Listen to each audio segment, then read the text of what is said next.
Hello everybody, this is WarriorDan, and today we're going to talk about some gaming news.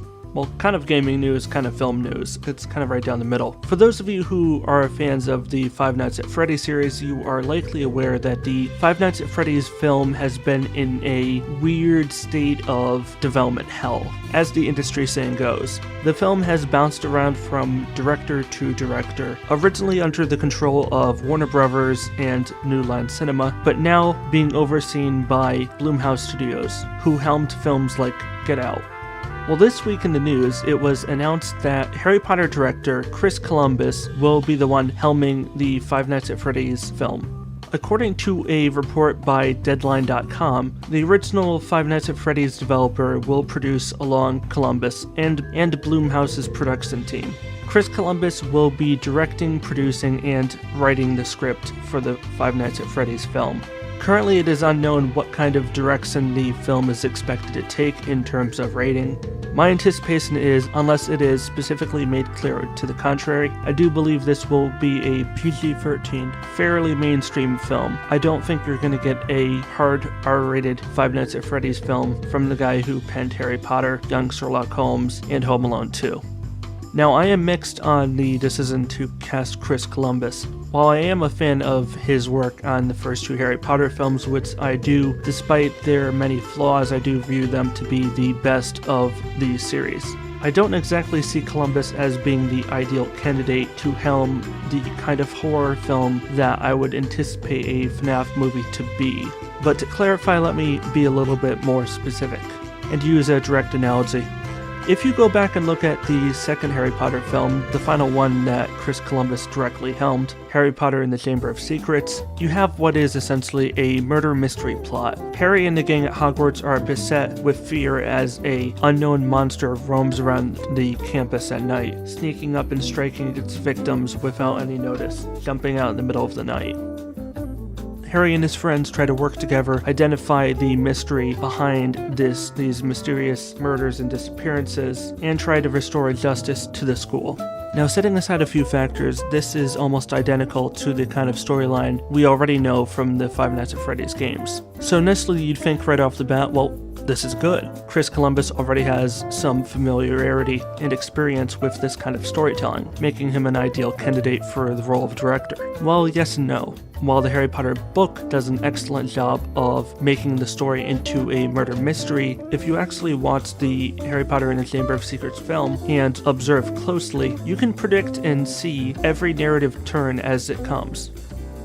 In the book, it was very hard to tell who the actual person responsible for opening the Chamber of Secrets was. However, in the film, if you pay attention to certain visual cues, you can very easily identify who the culprit is within the first half hour to 45 minutes. With a game series that has such a mysterious and deep story as FNAF, set in the ways of murder mystery, you want a director who can carefully craft a unique story based in the concept of murder mystery and execute that concept very well. I'm worried that given Columbus's adequate but not fantastic adaptation of the Harry Potter murder mystery book, if you will, he might not be the best candidate for the role of director for a film that thrives on the murder mystery trope. But if you don't believe me on that, let's take a look at one of his other films, Home Alone 2. Now, Home Alone 1 is regarded as one of the best kids films in history, adored by both adults and kids alike. But not many people really remember the second film, aside from maybe one or two notable celebrity cameos.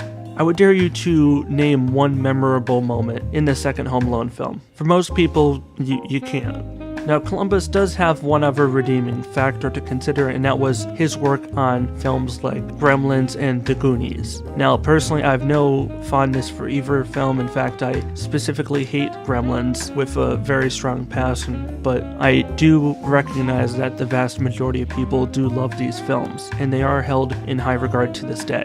And those are both films that do a very good job of appealing to both young audiences and mature audiences, by both containing juvenile humor by combining it with a story that can appeal to most demographics regardless of age. So looking at Columbus's work from that angle, I can see why he would be a good contender for the role of director for Five Nights at Freddy's.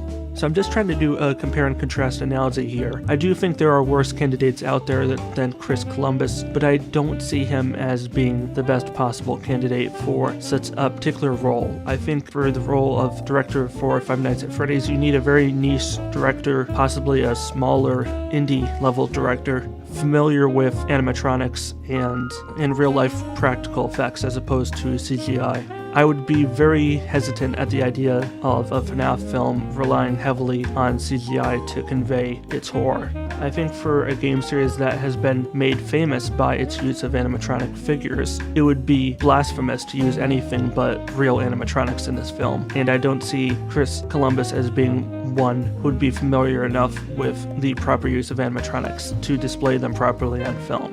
But these are just my opinions on the news. I will be interested to see more footage and more production screenshots of this film so I can more readily judge its quality. That's me done rambling for the day. I hope you've enjoyed this. What do you think of FNAF becoming a movie? Do you think Chris Columbus, the guy who directed films like Home Alone 2, Harry Potter, and produced other films like The Goonies, Gremlins, and Night at the Museum, should be the one taking on this role? I'm completely open to criticism here. I have my views and I welcome you to have yours. I'm all about having conversations and opening up a dialogue. So, if you enjoyed this video, and I'll see you all in the next video. This is WarriorDan signing out. Stay awesome everybody, and peace out.